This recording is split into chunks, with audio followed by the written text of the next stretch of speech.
This is a story called The Search by Carol Dirksen. It was cold, too cold to be outside in a denim jacket. The young man had reached that conclusion hours ago, but the jacket was all he had. Hopefully, if he kept moving, he'd be warm until he found what he was looking for. Hitchhiking wasn't any fun on a brisk December day, but it was the only way to get to the large shopping center. Now he stood inside the mall, gazing in wide-eyed wonder. Large department stores, little specialty shops, merchants advertising everything from fresh fudge to diamond rings, and everywhere, people. People rushing past each other with packages, people eating, people laughing, people agonizing over Christmas lists. Christmas. Yes, Christmas. For it was that time of year. The young man said to himself, "Surely I'll find what I'm looking for here. All these people can't be wrong. This must be the place." And with happy anticipation, he began his search. 3 hours later, he sat dejected near the front doors of the mall. He'd seen, smelled, experienced all of it. The bargains, caramel corn, Santa Claus, silver trees and reindeer, religious music and cards. He'd seen more money change hands than he'd ever seen before, but he still hadn't found what he was looking for. And he was thinking, maybe this was the wrong place to look. Maybe a church. Yes, a church. Surely the people of God would have what he was looking for. Hurriedly, he scribbled on a discarded but usable sack, "Wanted, a ride to church." A middle-aged couple walked up to him and said they'd be driving past a church several miles outside of town. He was welcome to ride along with them. The young man followed them to their car, climbed in, and sat down.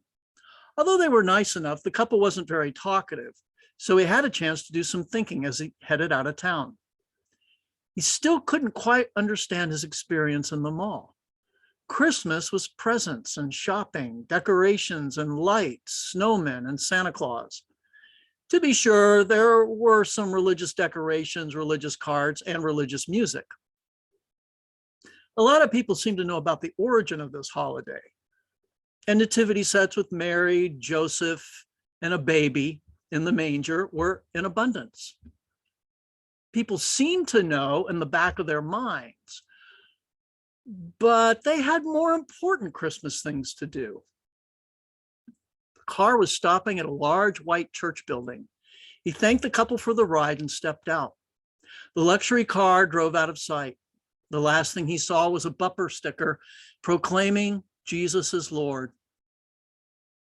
The young man spent the night in the church. The pew was hard and cold, but he was out of the wind and thankful for that. Before he fell asleep, his mind wandered again to his search. He was certain that tomorrow, Christmas Day, he'd find what he'd been looking for. Here, among Christians, the search would end. At 11 a.m. Christmas morning, the church was full.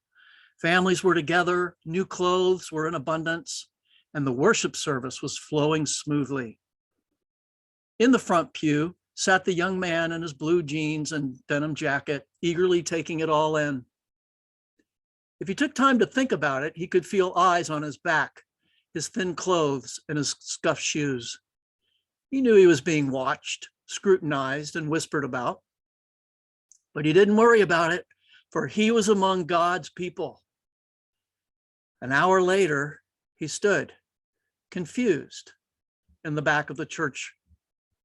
The service had gone beautifully, the special music, the sermon and congregational singing, everything was so nice. Yet something was missing. His search couldn't end here. He would have to go on, but where? By now he was getting very hungry.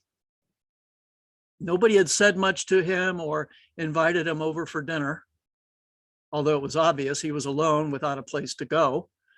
It seemed they were all too busy talking to each other, yelling "Merry Christmas" and hurrying home to large meals with relatives. Finally, he got up the nerve to ask a young couple if he might invite himself to their home for dinner. Startled by his rudeness at first, they regained their composure and managed weak smiles. Sure. Yeah, they said. We're having a family gathering, but you can come. There'll be plenty for everyone.